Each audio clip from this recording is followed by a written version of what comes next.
বলছে 5,000 টাকা করে দিবে, দেয়নি আজ পর্যন্ত। মূল সমস্যাটা কোথায় কাজ করতে তুমি?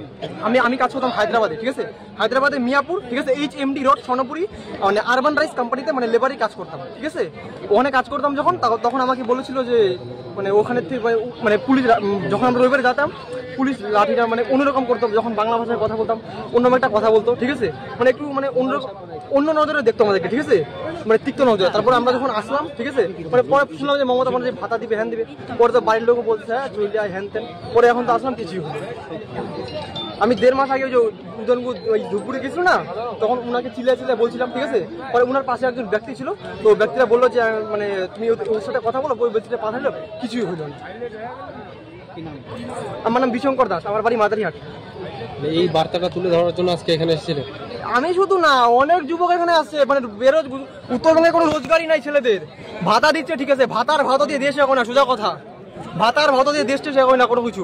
ওই মহিলাদের 1,000 টাকা দিয়ে হবে, ঠিক আছে, আমাদের কোনো কিছুই হবে না, আমাদের ওই লাঠি ডাঙ্গা খাইতেই হবে।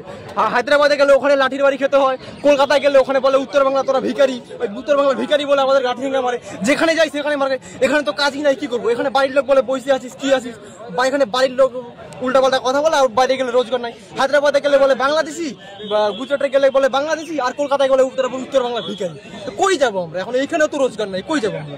কিছুই তো নাই এখানে। তো এই অবস্থা তো আমার না, উত্তর বাংলা অনেক আমার বয়সী যুবক আছে না, বেরোজগার, ওদের প্রবলেম এটা, কোনো কিছু নাই, খালি এটাই হবে, আর কিছু। তুমি কোথা থেকে এসছো তুমি? আমার বাড়ি মাদারিহাট।